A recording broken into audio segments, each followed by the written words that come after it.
جب تمہارا دل بہت زیادہ تھک جاتا ہے اور تم میں سانس لینے کی بھی ہمت باقی نہیں رہتی اور تمہارا بس نہیں چل رہا ہوتا کہ تمہاری جگہ سانس بھی کوئی اور لے، اور تم اتنی گہری نیند سوچو کہ جب تم اٹھو تو ہر چیز بالکل ٹھیک ہو جائے، تمہیں اپنا وجود بہت بھاری محسوس ہو رہا ہوتا ہے، اور اس ٹائم پہ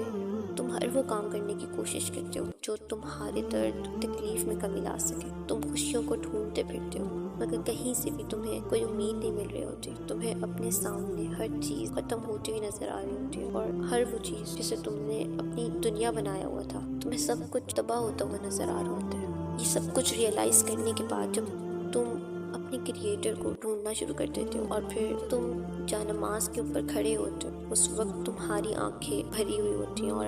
پھر جب تم سجدے میں جاتے ہو تمہارے گلے کے اندر تمہاری سسکیاں دبی ہوئی ہوتی ہیں، تمہارا بس نہیں چل رہا ہوتا کہ تم اپنا دل اللہ کے سامنے کھول کے رکھ دو، اسے ہر وہ غم بتا دو جو تمہیں پریشان کر رہا ہوتا ہے، تمہیں تکلیف میں ڈالا ہوا ہوتا ہے۔ ایسا تمہارے ساتھ پہلی بار ہوا ہوتا ہے جب تم نے اپنا خون سے لت پت دل اللہ کو تھما دیا تھا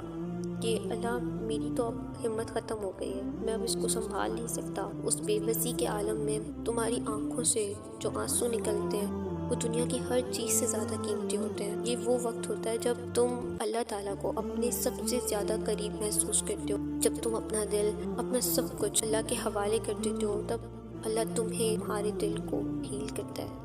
تب تمہارا ہیلنگ پروسیس اسٹارٹ ہو جاتا ہے اور تم میں بہت سارے چینجز آ جاتے ہیں، تمہارا لوگوں کے ساتھ بیہیویئر چینج ہو جاتا ہے، اب تم کچھ غلط ہو جانے پر لوگوں سے شکایتیں کرنا چھوڑ دیتے ہو، تم اب ریالٹی کو ایکسیپٹ کرنا شروع کر دیتے ہو، تمہارے سوچنے کا انداز چینج ہو جاتا ہے، اب تمہاری لائف میں اگر کچھ برا بھی ہو جائے تو تم اگر مگر کا سہارا نہیں لیتے، کیونکہ تمہیں یقین ہو جاتا ہے کہ یہ سب کچھ پری پلان تھا، تمہیں کچھ نہ کچھ سمجھانے کے لیے، تمہیں سکھانے کے لیے، تمہیں لوگوں کی پرواہ نہیں ہوتی، تم اب کچھ بھی کرنے سے پہلے یہ نہیں سوچتے کہ لوگ کیا کہیں گے یا وہ میرے بارے میں کیسا سوچیں گے، بلکہ اب تمہیں صرف اللہ کی پرواہ ہوتی ہے کہ کہیں میرا اللہ مجھ سے ناراض نہ ہو جائے، کیونکہ اب تمہارے پاس صرف تمہارا اللہ ہی ہوتا ہے جو تمہیں تمہارے دل کو تھامے ہوئے ہوتا ہے، اب تمہارے ساتھ صرف تم ہوتے اور تمہارا اللہ ہوتا ہے۔